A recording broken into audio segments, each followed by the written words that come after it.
नमस्कार। आज हम लोग जानेंगे थायराइड फंक्शन टेस्ट के बारे में, जो कि क्लिनिशियंस द्वारा प्रिस्क्राइब किए जाने वाला सबसे कॉमन टेस्ट है। तो इसके बारे में हम जानकारी लेंगे डॉक्टर एनपी तिवारी जी से। डॉक्टर साहब, ये बताएं हमें, ये थायराइड फंक्शन टेस्ट होता क्या है? Thyroid function test generally thyroid की कंडीशन जानने के लिए किया जाता है कि वो नॉर्मल फंक्शनिंग है या हाइपर है जी या हाइपो है। जी तो इसे हम जनरली तीन स्पेसिफिक टर्म यूज करते हैं। जी जी यूथायराइड, हाइपो जी जी थायराइडिज्म या हाइपोथायराइडिज्म। जी जी तो जो हम नॉर्मल टेस्ट करते हैं थायराइड फंक्शन टेस्ट में इंक्लूड करते हैं, जी जी जी उसमें TSH, जी T3 जी और T4 रहता है। जी जी जो TSH होता है जी वो पिट्यूटरी ग्लैंड द्वारा सीक्रेट होता है, जी और जो T3 और T4 रहता है वो थायराइड ग्लैंड द्वारा सीक्रेट होता है। जी जी normally thyroid gland 80 to 85% T4 secrete करती है जी और 10 to 15% T3 सीक्रेट T3 करता जी है। जो T4 का पेरिफेरल कन्वर्जन फिर एंजाइम से जी T3 में होता है। जी तो जी ये जो पेरिफेरल कन्वर्जन होता है या कन्वर्जन होता है T4 का T3 में, इसके लिए जो एंजाइम यूज होता है उसे डीहाइड्रोजिनेज कहते हैं। जी तो ये तीन तरह के एंजाइम होते हैं। जी डीहाइड्रोजिनेज टाइप 1, जी डीहाइड्रोजिनेज टाइप 2 जी एंड डीहाइड्रोजिनेज टाइप 3। जी जी तो जो टाइप 1 एंजाइम होता है जी वो पेरिफेरल कन्वर्जन के लिए यूजफुल होता है। जी मतलब जैसे लीवर में है या पेरिफेरल सर्कुलेशन में कहीं पे भी है जहाँ पे T4 का कन्वर्जन हो रहा है T3 में। जी और जो टाइप 2 होता है जी उसका यूज होता है ब्रेन में या जी। सेंट्रल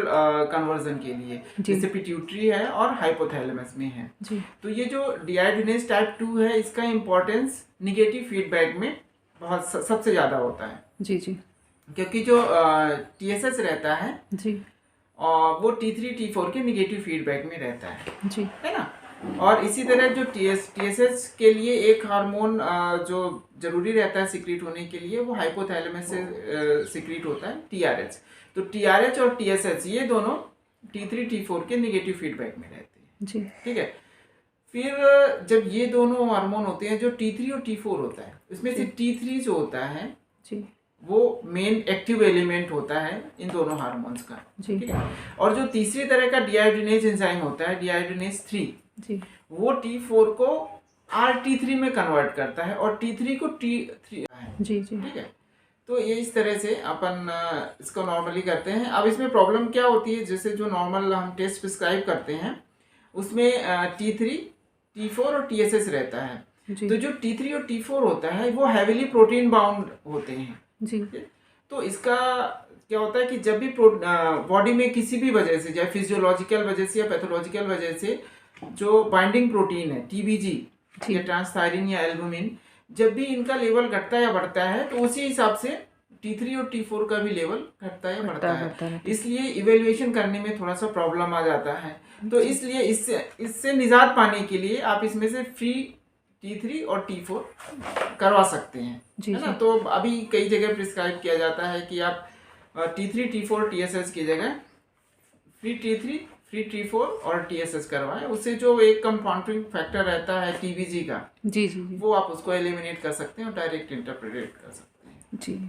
जैसे कभी कभी टेस्ट में मोस्टली हम T3 T4 और TSH देखते हैं। इनकी वैल्यूज़ जो होती हैं, उन वैल्यूज़ के बारे में थोड़ा सा मैं आपसे पूछना चाहूँगी।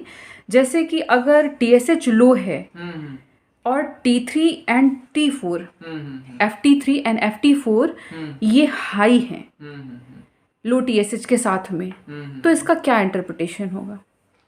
देखिए, जैसे अगर आपने बोला TSH लो है और FT3 FT4 हाई है, तो जब हम किसी भी ये जो थायराइडल डिसऑर्डर को क्लासिफाई करते हैं, है ना, तो मैंने जैसे तीन टर्म यूज की, यूथायराइड, हाइपरथायराइडिज्म और हाइपोथायराइडिज्म, है ना। फिर अपन जैसे अगर यूथायराइड है तब तो कोई प्रॉब्लम नहीं है, मतलब सब कुछ नॉर्मल है। अगर हाइपो या हाइपरथायराइडिज्म है, ठीक है, तो हम उसको दो तरह से क्लासिफाई करते हैं, मतलब प्राइमरी या सेकेंडरी। प्राइमरी का मतलब है कि प्रॉब्लम थायराइड में है, और सेकेंडरी या सेंट्रल का मतलब है पिट्यूटरी या हाइपोथायराइडिज्म में प्रॉब्लम है। जी जी। और ये जो हाइपरथायराइडिज्म या हाइपोथायराइडिज्म क्लासिफाई करते हैं, ये क्लासिफाई करते हैं थायराइड लेवल के अनुसार, ना कि TSH के अनुसार पे। तो जैसा आपने बोला कि TSH हाई है और T3 T4 लो है, यही बोला आपने ना? हाँ हाँ तो अगर T3 T4 लो है, हाँ। इसका मतलब है कि ये हाइपोथायराइडिज्म में होगा, ठीक है ना? और T3 ये FT3 एंड FT4 हाई है अच्छा, और TSH लो है। तो हाई है तो ये हाइपरथायराइडिज्म होगा, है अच्छा ना? हाँ हाँ तो ये प्राइमरी हाइपरथायराइडिज्म में आएगा, हाँ हाँ है ना? अब अगर जैसे अपन ये तो मतलब क्लियर थायराइडिज्म है, फिर आपको डिफरेंशिएट करना है कि ये किस वजह से है। कोई ऑटोइम्यून डिजीज की वजह से है, जैसे ग्रेव्स डिजीज होता है ना? या फिर टॉक्सिक मल्टीनोडुलर ग्वाइटर की वजह से है, ठीक है? तो इसके लिए आप क्या कर सकते हैं, TRH रिसेप्टर एंटीबॉडी होती हैं, ऑटो एंटीबॉडीज होती हैं, ठीक है? तो जब आप TRH रिसेप्टर ऑटो एंटीबॉडीज कराएंगे तो उससे आप डिफरेंशिएट कर सकते हैं। अगर पॉजिटिव आता है तो ग्रेव्स डिजीज की वजह से होता है, और निगेटिव आता है तो आपका मल्टीनोडुलर ग्वाइटर की वजह से होता है, टॉक्सिक मल्टीनोडुलर ग्वाइटर की वजह से होता है।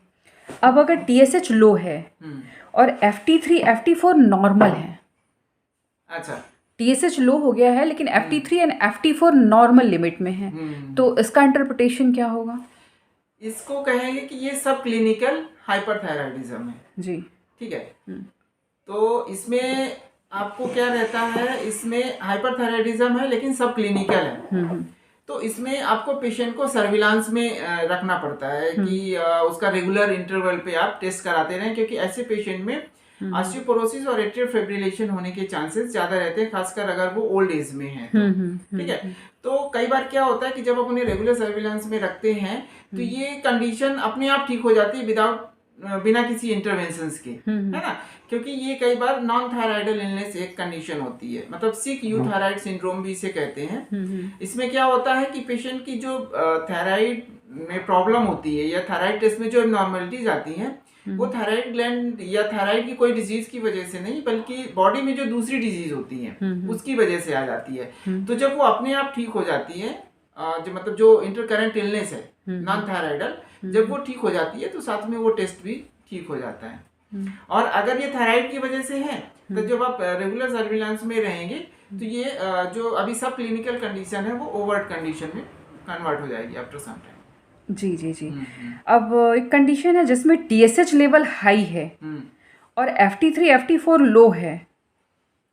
तो FT3 FT4 लो है ना? तो ये क्या हो गया, ये प्राइमरी हाइपोथायराइडिज्म हो गया, ठीक है।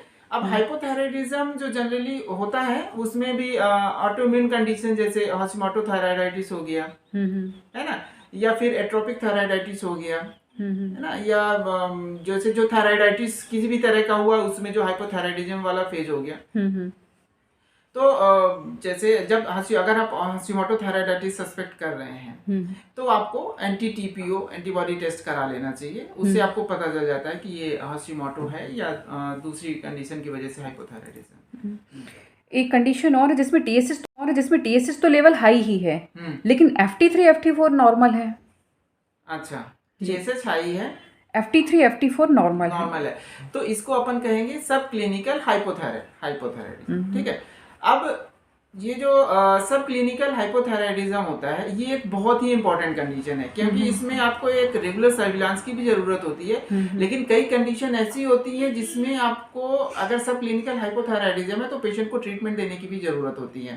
जैसे कि स्पेशली अगर पेशेंट यंग है ना, और उसको सिम्टोमेटिक है, पेशेंट सिम्टोमेटिक है और यंग है, भले उसका जो टेस्ट रिजल्ट आ रहा है वो सब क्लिनिकल हाइपोथायराइडिज्म रेंज में आ रहा है, तो आपको ट्रीटमेंट देने की जरूरत है। दूसरा, अगर कोई महिला है जो कि प्रेग्नेंट है या प्रेग्नेंट होने का प्लान कर रही है तो उसको भी ट्रीटमेंट की जरूरत होती है। तीसरा, अगर रेगुलर सर्विलांस में जो TSH लेवल है वो राइजिंग टाइटर है उसका, तो उसको भी ट्रीटमेंट की जरूरत होती है, ठीक है। और अगर उसका TPO एंटीबॉडी पॉजिटिव आ रहा है हाइपोथायराइडिज्म में, जैसे मैंने पहले ही बताया कि अगर हाइपोथायराइडिज्म है तो TPO एंटीबॉडी डिटेक्ट करना है, और अगर TPO एंटीबॉडी उसका पॉजिटिव आ रहा है तो उसको भी ट्रीटमेंट की जरूरत होती है।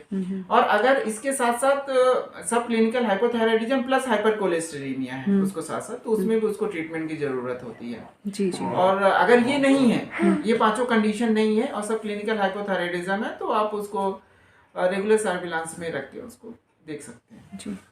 अगर हमारा FT3 एंड FT4 लो है और साथ में जो TSH का लेवल है वो नॉर्मल है या लो है, TSH भी लो है और FT3 FT4 दोनों लो आ रहे हैं, हम्म। तो उस कंडीशन को कैसे इंटरप्रेट किया जाएगा? उस कंडीशन में तो पहले देखिए आपको नॉन थायराइडल इलनेस जो होती है उसको रूल आउट करना चाहिए। मतलब पेशेंट को सेप्सिस तो नहीं है, बर्न तो नहीं है, मैलिग्नेंसी तो नहीं है, क्रोनिक लीवर या रीनल डिजीज तो नहीं है ना। अगर आपने ये रूल आउट कर लिया है, प्लस कोई कंफाउंडिंग फैक्टर जैसे कि ड्रग्स हैं जो है ना, एमाइडोरन या हेपेरिन तो नहीं ले रहा है पेशेंट, अगर आपने उन्हें भी रूल आउट कर लिया तो फिर ये केस हो सकता है सेकेंडरी हाइपोथायराइडिज्म का। ठीक है ना। सेकेंडरी हाइपोथायराइडिज्म मतलब कि प्रॉब्लम कहाँ हो गई, पिट्यूटरी में।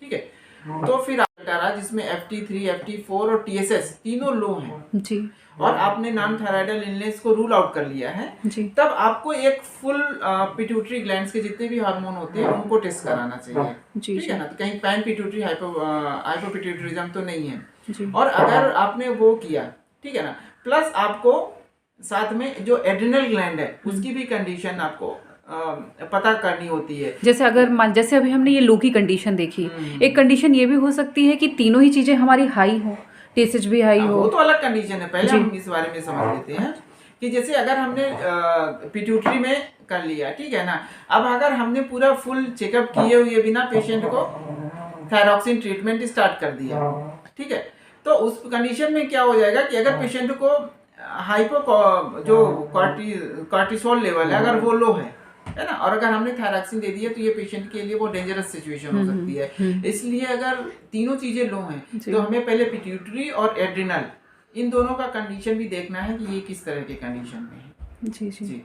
अगर ये तीनों हाई हैं तो फिर अगर ये तीनों हाई हैं तो आपको सबसे पहले तो ऐसे इंटरफेरेंस एक चीज होती है, मतलब जो हम डिटेक्ट करते हैं TSS लेवल को, है ना, कहीं उसमें कोई ऐसे इंटरफेरेंस नहीं है। ऐसे इंटरफेरेंस का मतलब है कुछ ऐसे हेट्रोफाइल एंटीबॉडीज होती हैं जो कि उससे रिएक्ट करके उसे उसका लेवल ज्यादा कर रही हैं। ठीक है, अगर वो नहीं है तो फिर आपको कोई कंफाउंडिंग फैक्टर दूसरे तो नहीं है, कोई ड्रग्स जो उसके लेवल को इंटरफेयर कर रही हैं। ठीक है, अब अगर आपने इन दोनों चीजों को रूल आउट कर दिया तो फिर आपको देखना है कि कहीं TSS रेजिस्टेंस तो नहीं है, कि TSS लेवल तो बन रहा है लेकिन वो उतना एक्टिव नहीं है। अगर आपने इसको भी रूल आउट कर लिया तो फिर आपको देखना है कि कहीं TSS सीक्रेटिंग कोई पिट्यूटरी ट्यूमर तो नहीं है। जी, जी। तो ये अपन इस तरह से अपन मेन रूल आउट कर सकते हैं, है ना। अब ये RT3 क्या होता है? RT3 जैसे मैंने आपको बताया, जैसे जब मैं एंजाइम डिस्कस कर रहा था डिहाइड्रोजनेज, तो उसमें बताया जो टाइप 3 होता है जी, वो T4 को RT3 में कन्वर्ट करता है। अब ये जो RT3 होता है वो जैसे नाम ही है ना, रिवर्स T3 है ना, इसमें जो आयोडीन का लोकेशन होता है वो T3 के अपोजिट होता है। तो ये एक इनएक्टिव मटेरियल होता है, इनएक्टिव हार्मोन्स होता है। इसका थायराइड हार्मोन जो फंक्शन टेस्ट करते हैं उसमें बहुत रोल नहीं रहता है। इसको कई लोग यूज करते हैं सिक यूथायराइड सिंड्रोम के डायग्नोसिस में, मतलब ऐसा कंडीशन जिसमें थायराइड में प्रॉब्लम नहीं है लेकिन थायराइड टेस्ट एबनॉर्मल दिखा रहे हैं ड्यू टू दूसरी सिस्टमिक इलनेस की वजह से, तो उस कंडीशन में हम RT3 को यूज करते हैं और उस कंडीशन में RT3 बढ़ जाता है, इंक्रीज हो जाता है। जी। एक क्वेश्चन प्रेगनेंसी से रिलेटेड है। जैसे प्रेगनेंसी में अगर हाइपरथायराइडिज्म होता है तो उसे कैसे डिफ्रेंशिएट करेंगे कि ये गैस्ट्रेशनल हाइपरथायराइडिज्म हो रहा है कि किसी ऑटोइम्यून डिसीज की वजह से हो रहा है? देखिए, प्रेगनेंसी में जो हाइपरथायराइडिज्म होता है ना वो कोइंसाइड करता है HCG लेवल के, बीटा HCG लेवल से। ठीक है ना, जैसे जैसे HCG लेवल बढ़ता है वैसे वैसे बढ़ता है। जी, जी। तो इसको अपन को डिफरेंशिएट करने के लिए आपको जो TSS रिसेप्टर एंटीबॉडी होती है जी, तो उसको डिटेक्ट करना पड़ेगा। ठीक जी, है, जी। तो अगर उसमें TSS रिसेप्टर एंटीबॉडी पॉजिटिव आती है तो जी, ये ऑटोइम्यून डिजीज की वजह से हो गया, ग्रेव्स डिजीज की वजह से हाइपरथायराइडिज्म हो गया, जी, जी। है ना। और अगर नहीं है तो फिर आपका गैस्ट्रेशनल टाइप की वजह से हाइपरथायराइडिज्म। जी, धन्यवाद डॉक्टर साहब। आज आपसे थायराइड हार्मोन्स के बारे में बहुत महत्वपूर्ण जानकारी मिली। Thank you.